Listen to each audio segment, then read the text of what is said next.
All right. We have Sadia and Orion.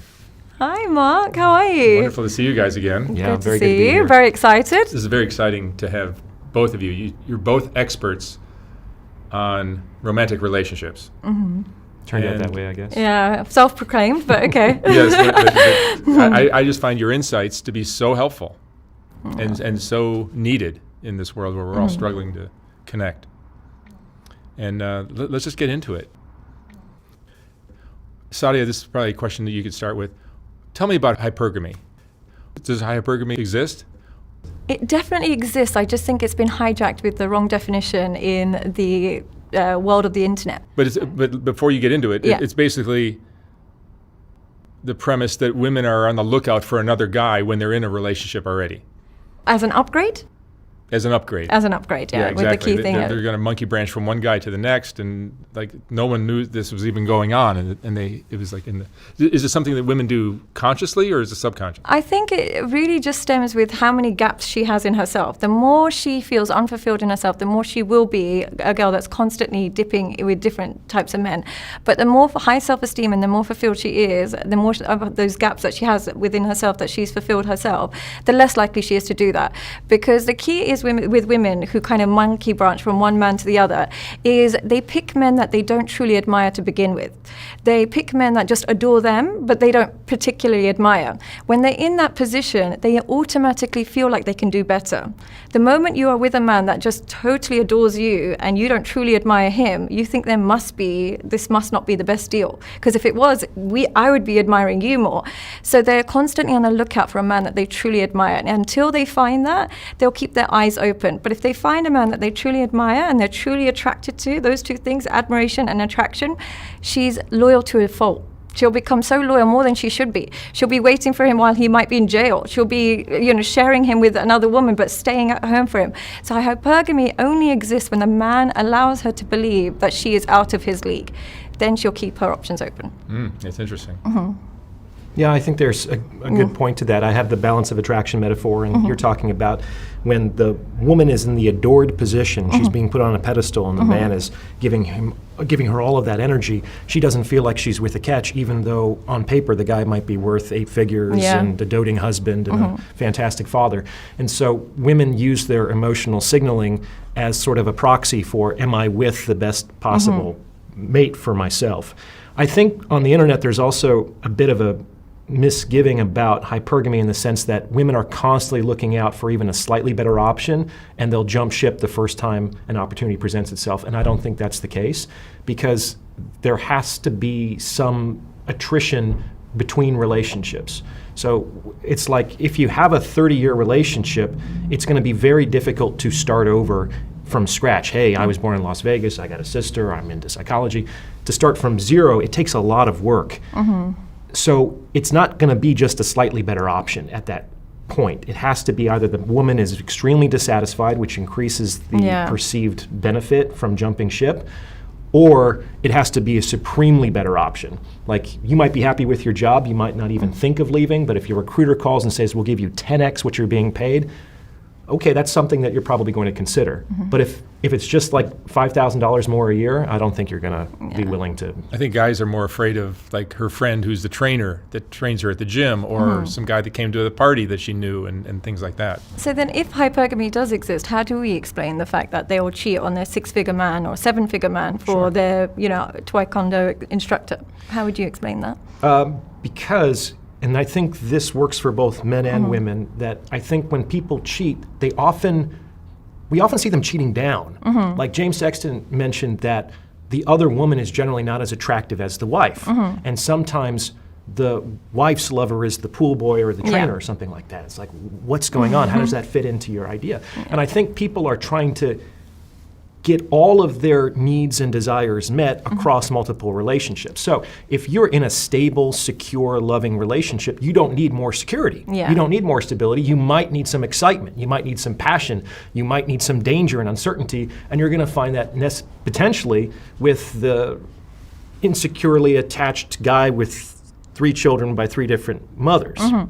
By the same token, maybe you're a man and you are in a contentious, conflictual relationship with your wife, you might have an emotional affair with a woman who's just a safe haven. It might not even involve sex at that point. So people are trying to get their unmet needs met in their affair relationships. The Nomad Capitalist event is occurring this September 17th to the 20th in Kuala Lumpur. This is the world's #1 event where all the leading entrepreneurs, investors, and thought leaders get together to teach you actionable steps on how you can protect your wealth, how to navigate economic uncertainty, and most importantly, securing second citizenship. I have the honor of speaking on stage alongside Steve Wozniak, the co-founder of Apple, where you will be taught everything you need to know about international relationships. You do not want to miss this. Tickets go on sale on the 15th of April. Okay. I personally feel like the quickest way to prevent a woman from cheating on you is your selection. Really, sometimes some men are bums and they're terrible to women, and yet they manage to get so much loyalty out of the woman because they've chosen a woman who's just not that way inclined. A woman that's got a one-track mind, she's just very closed off all the alternatives as soon as she meets that man. And there's other women you can do everything for, but her mindset is always to have alternatives open. It's just how she is designed. So I think that the pre-selection is more important than the post, like what the relationship looks like post-selection. So I would always say it's what the woman is like, and similarly to man, what they're like, rather than what you offer them. And a lot of men, I think, well, I'm the best option she'll ever have. I'm far better looking than her ex. I've got far more money than her ex is. There's no guy taller than me that she hangs out with. But if she is either hyper-promiscuous or unable to commit kind of woman who goes from one to the other, it doesn't matter what you offer her, she'll find a route to cheat. Selection is very important. Yeah. I think 90% of successful relationships is selection. Yeah. Is it more important? I mean, tell me the difference between being the adorer and the adoree.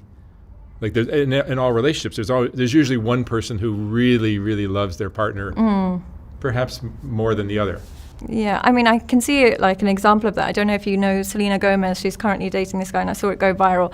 And she used to be with Justin Bieber. And you can see she's with a man that truly adores her, worships her. But until a woman is attracted to you, your adoration is interpreted as neediness and desperation. The only thing that will turn a man's adoration into security is if she finds you attractive and she's attracted to you as a man. If she doesn't find you attractive, she will utilize your adoration. Maybe she needs you financially, or to help her heal from an ex, or just help you with her mental any way, shape or form, but she won't truly be attracted to you. And you'll notice a heavy decline in the sexual intimacy on her end, despite your efforts to make her feel safe. It just won't be initiated from her. And that will happen quite early on in the relationship. And sometimes I'll meet these men that are dating women who are 28 years old, 29 years old, and they're like, oh, she just doesn't have a sex drive. And I always say, with you. The key word is with you. She has an amazing sex drive. At 28, what woman doesn't have a sex drive? It's with you is the key point. And hyper adoring a woman who doesn't quite admire you is the quickest way to desexualize yourself. Yeah. What would you say, Orion? Yeah, it's sort of like the part that women always leave out, is you ask women what they want. They say they want a kind man, they want a loyal man, they want a man to treat her like a queen, to adore her. But the part they leave out is they want all of those things from a man they're already attracted to. Yeah. And they've already decided to be attracted to that man without knowing yet whether he's kind or loyal or devoted. Yeah. So attraction isn't actually predicated on those things, it's predicated on other things. And so as a man, we need to say that part out loud to other men and say, you need to work on becoming an attractive man, and the other stuff can come later. Because if you prioritize the one ahead of the other, you're not going to get anywhere. But what I do find is men are quite delusional about that. They're Sure. like, I think she's really into me, I can just tell, right? They want to believe a woman is far more attracted to him than she truly is. And they will ignore all the signs and take the tiny, tiny glimpses of hope that she's attracted to him. And I think that's a recipe for disaster for men when they misread a woman's signals of attraction. Well, sure, if you're used to not eating at all, even crumbs taste delicious, Yeah. right? And I think a lot of men don't have good optionality with women. And Yeah. so they definitely misinterpret small signs of interest as love and desire and infatuation. In fact, we know that men are also more prone to misinterpret just general friendliness as sexual interest than women are. That's why every man has fallen in love with a barista at some point. She's just doing her job, dude. Yeah, you did a really great short. I wish I could remember it. It was something about the man when he's not attractive. Even her buying a birthday cake is super exciting. Do you know what I'm referring to? Yeah, it's check-in. Well, I forget the title of that episode. Something to do with attraction. Listen to Yourself, I think, is the name of that Okay. episode. And some guys just really have to sell themselves on the idea that a woman is interested in him. And I sometimes ask for examples, And the examples of her behavior that the men give are just so basic, so minimal, like really the bare minimum any person should expect from a girlfriend or a partner. But maybe that's more than that man has ever received from a woman previously. Now, I do think that women are kind of deluded too. Yeah, I do agree. I have to, and I didn't realize how bad it was until I started working with men who are a little bit, maybe they're like 5'8", but a 5'1" woman will say, no, that's way too short. That's way too short for me. And I'm just thinking, but 7 inches is a huge gap in your height. So, and these women, as they get older and everything changes, they still have the same expectations they had at 25. So a woman that will hit 35 will still say, I want a man with no kids.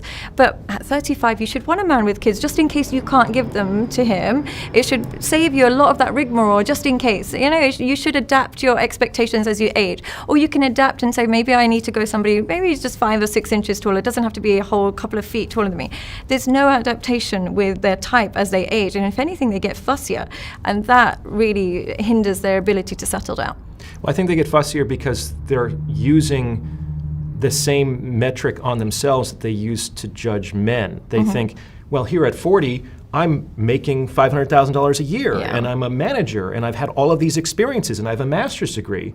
And those are potentially signs of success in education and conscientiousness that they're looking for in men, but men don't use those criteria on women. So it's a failure of perspective taking on women's part. Yeah, and I can say this as a woman in her 30s, I would still say, even if I might look better on paper than a woman in her 20s, they would still choose a woman in her 20s if they could. It's just a fact of life. It's nothing to be ashamed of or embarrassed about. And I say this as quite an educated, and I've got a lot going for me. I still know a relatively not as smart, maybe not even as attractive 28-year-old would still do better. And it's nothing to be ashamed of. It's just that's how life progresses. But I think the uncomfortable truth about that keeps women single for a lot longer than they should be. What do you mean? As in, they think that they have more to offer, so they should be more desirable. Their desirability peaks out because they're more 20s, intelligent, they're calmer than a 25-year-old, they're more intelligent than a 25-year-old, they might be, more educated than a 25-year-old, but that doesn't actually play out in the real world, unfortunately. And I say this as an older woman, it's not the end of the world if it does reduce your options, but you have to adapt your standards as you age. Is it better to be a woman today than it was?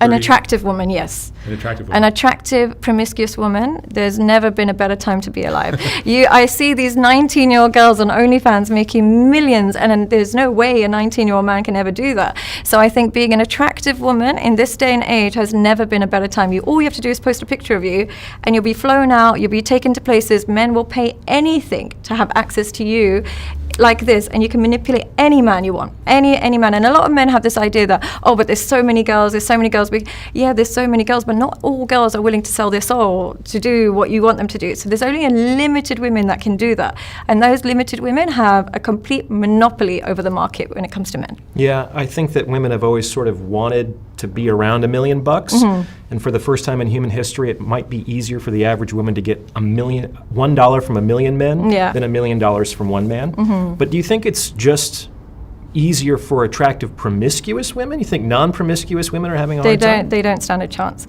because men will attach to great sex, not great women. Period. And at the moment you are a great woman with the inability to please a man sexually, you do not stand a chance. Those days where they used to appreciate the fact that she's a great cook, she's great with my mum, she would be a really caring stepmom, are replaced with she knows how to give me a great blowjob, she knows what to wear, she knows what in bed, and she knows how to do her nails the way I like it. Every quality that made a good woman is now being replaced with every quality that makes a great sexual experience. And so promiscuity is far more important than attraction than ever before. I think it's still probably a good time to be alive if you're an attractive woman and without promiscuity? Yeah. Because there's only so many attractive women, and promiscuous attractive women are even a smaller subset than that, and most men are not getting laid by super attractive promiscuous women. Yeah, but do you think that they would choose a promiscuous woman over an attractive woman? If they had a choice, if you had a choice between great sex but she's not your favorite, or beautiful but you don't like the sex with her, what do you think men on the whole would select? It depends. Like the ego boost that comes from the attractive woman is very seductive for some men. I do think that that's a trap. But I think there's a lot of guys that would just take a piece of ass when they can get it. And they'd hurt the great, beautiful, attractive woman to No, access. I mean, there is no more valuable commodity in our culture than an attractive female. Yeah. But but I think that a lot of guys just like to get laid. Well, But- I've also found that a lot of attractive women aren't necessarily great at sex. Like we believe that the hotter the woman is, the hotter she's going to be in bed, the better she's going to be in That's not bed. necessarily That's not necessarily true at all. And in fact, that's one way that less attractive women can potentially And outcompete. do you think the men are more attractive loyal women. to beautiful women or sexually good women? Depends on the loyalty.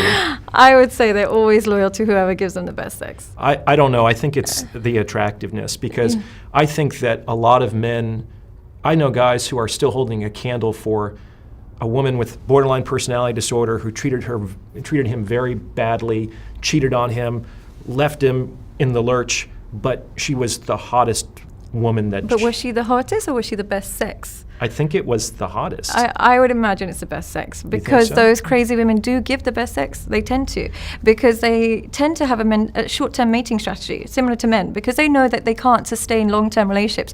They give it their all and that extends to the bedroom.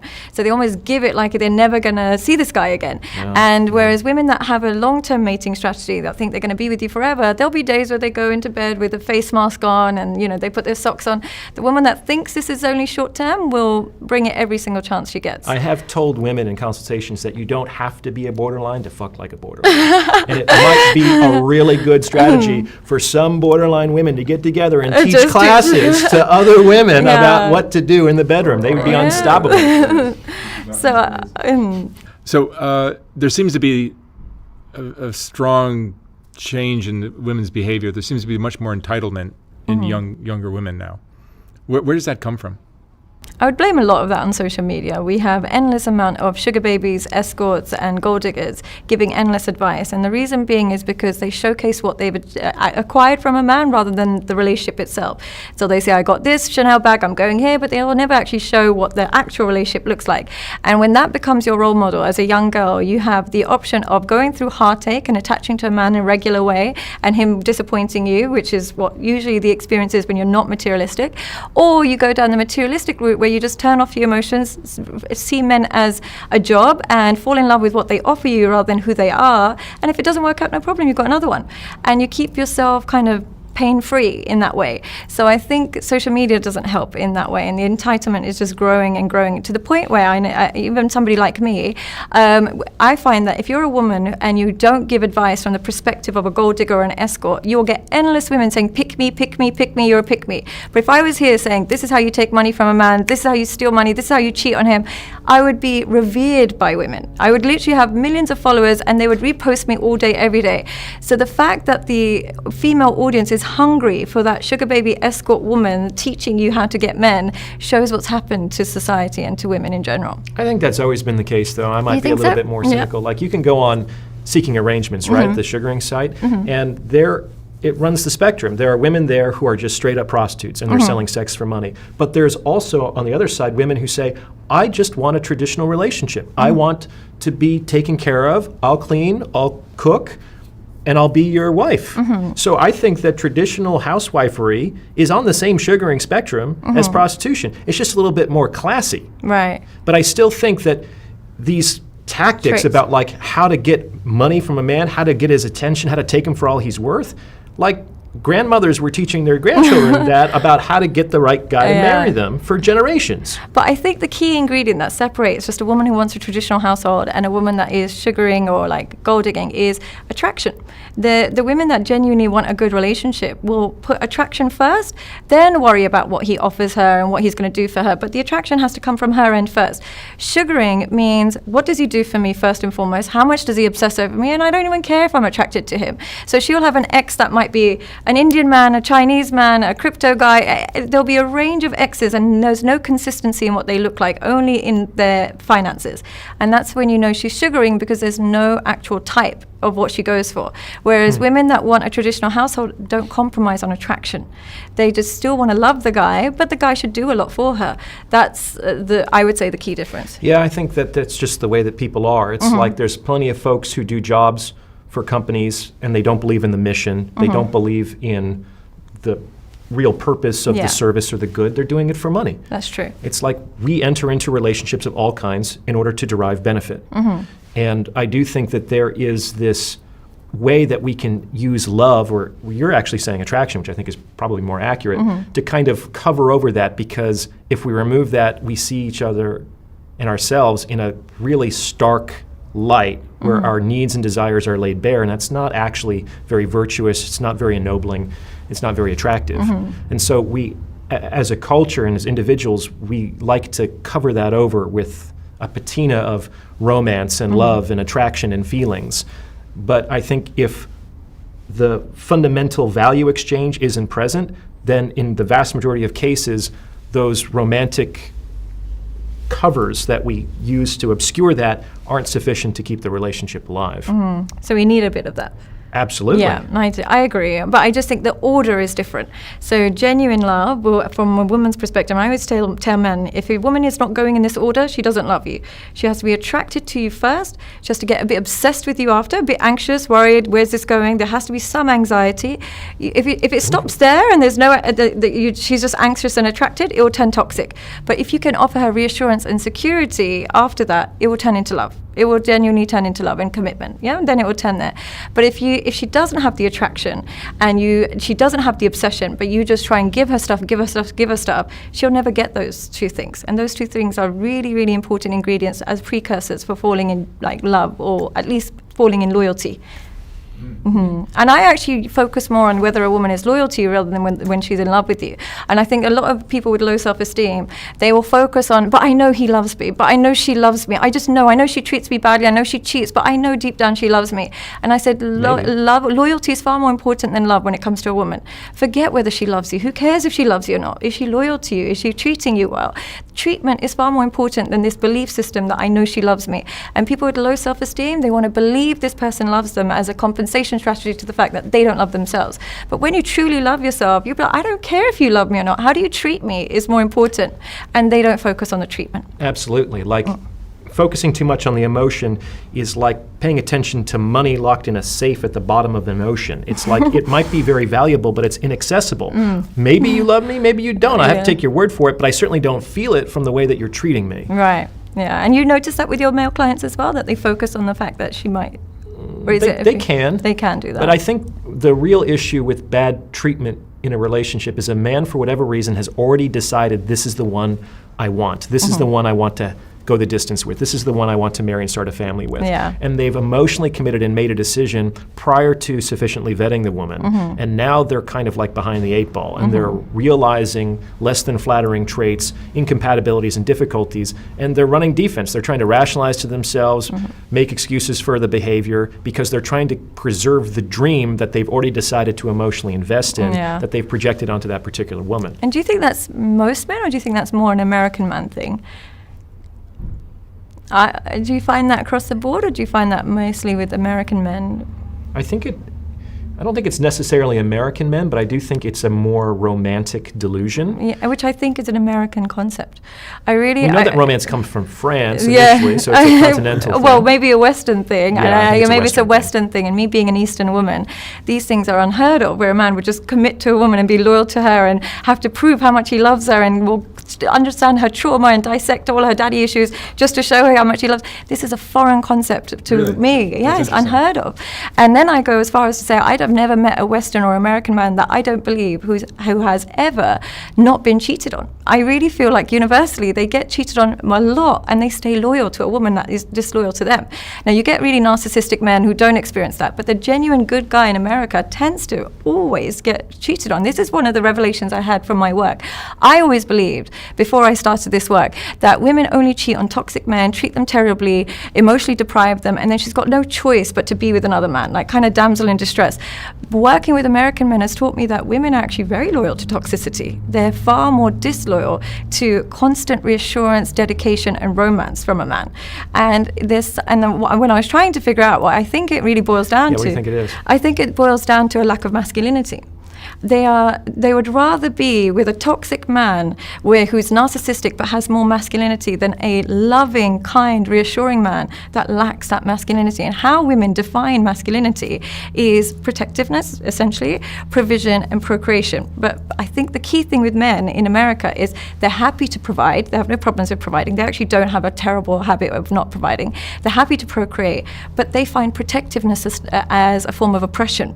They think if they say to their women, hey, look, I don't want you talking to your ex, or I don't want you wearing that, or I don't think you should be posting that, they think that's them being toxic. So they eliminate the protectiveness completely from their vocabulary. And as a result, they either lack their masculine dominance, or they just attract women who don't want that. And those are the women who tend to be more freedom seeking and do what they want. Does any of that make sense? Yeah, I think certainly the toxic man should probably be more masculine than the nice guy. It would be hard to be toxic and more effeminate and get that kind of reaction out of women. I think that the reason why women tend to fall in love with toxic men has to do with the fundamental feminine romantic fantasy, which I think is Beauty and the Beast, where it's like most people misinterpret that fairy tale and they think that Belle, the girl, can see like past the beastly exterior and she loves him despite being an animal. No.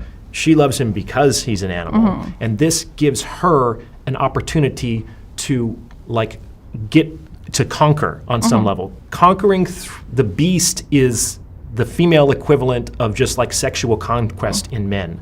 And so there's this sort of emotional challenge that is very attractive to a lot of women. And they think, I can fix him through my patience, through my love, through my loyalty. I can show him that not all women are like this and that there's more to life. And at the end, the fantasy, of course, is he transforms into the prince, the love worked, and they can live happily ever after. Of course, if Belle fell in love with the beast, what the fuck is she going to do with the gentleman? Like, how long is that attraction going to last, right? Women seem to want a bad boy who's good to them, and men seem to want a good girl who's only bad with them. Yeah, exactly that. But I think what it is that women, it's not necessarily that they need something bad, but they need something fearless. They just need a fearlessness. And what's happened with nice guys is they are, one of the traits I see across the board, particularly with men and Western men in particular, they're terrified of women.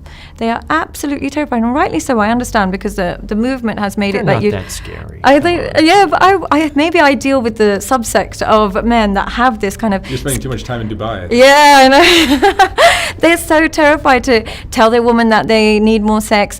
They'll go years without having sex with their wife. They're just scared to say it. They're terrified to tell their woman that she's gained a bit of weight. They're terrified to tell their woman that he might have to, still pay his ex-wife alimony. That'll fly in Dubai? I think what it is, they don't have a fear of their women as much. Not so much Dubai because it's so filled with expats, but I think in Eastern culture in general, they don't fear their women as much. They genuinely don't fear their women as much. If anything, the women fear them a little bit. Whereas in Western culture, they submit and fear their women a lot more. And what Western women don't realize is that when they can incite fear in their man, they lose respect for him. I think the part of them likes that because you'll see these TikToks where the girls are like, oh, you need a man that's like a golden retriever, you be the black cat, and he should love you so much more. The moment they get that in that man, part of him for being that golden retriever is that fear of losing her, that fear of her. It's unattractive, and she slowly starts to lose respect. Now, this is not all women. Some women really appreciate that, but majority of the women, they find that emasculating.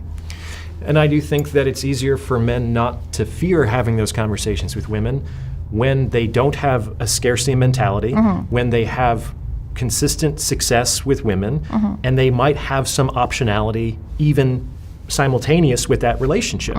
It's very easy to be able to tell the truth and to speak directly about your needs and wants and to be outcome independent when you know that you can be okay either way. Yeah. But for so many men, this woman might be the only woman who showed him interest in years. And it took him how many years of loneliness and struggle in order to get this. So he's just like running, trying to prevent loss more than anything else. Do you think there's a way of men achieving that mentality without having their options open with other women and stuff? Is there a way to do that? Yeah, but it's tough. Like I think to have that kind of confidence without actually exercising optionality, the guy has to be famous. Right. Okay. So he has to have something to him. Like He needs to be, because it's only through fame that a man approaches being a beautiful woman, in the sense that even if the famous man is perfectly loyal to his partner, he knows that there's millions of women who are watching him who would be receptive to messaging. He could spin something up very quickly, even if he doesn't have anything actually warmed up. Just like a woman, she always has orbiters around her, even if she's not actively cultivating that kind of attention. Even if she's perfectly loyal, she can't help it. She attracts that kind of attention, and if things go sideways, it won't be long before she has an alternative that suits her.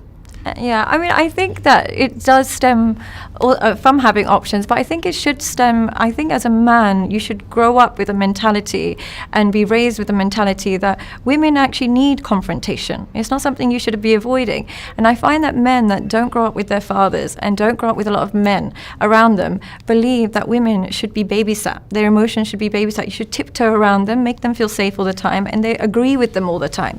When really, when you grow up with both mom and dad, you realize that part of the success of their relationship is they like some back and forth. They need some confrontation from their husband. If they completely run all over him, the relationship won't work, and you won't be modeled masculinity. So I think that it extends a little bit earlier. If you just simply understand that the things that your mum is teaching you is not what women find attractive.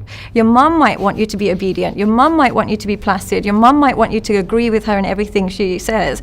But your wife wants confrontation. She wants to see your own identity. She wants to know your own opinions. Only then she can actually attach to something rather than a shadow of her own opinions.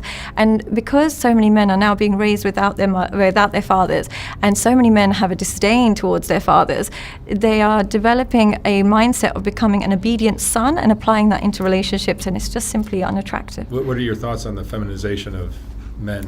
It's really worrying, particularly with the low testosterone. It's really, really worrying because now women are left with the options of, masculine men, but they're almost toxic and narcissistic, or with a feminized man. And any woman will choose narcissist over feminized, always. So you're left with women who are quite scarred because that's their optional, their two options. So the feminization of men, I don't even think they realize they're so feminized.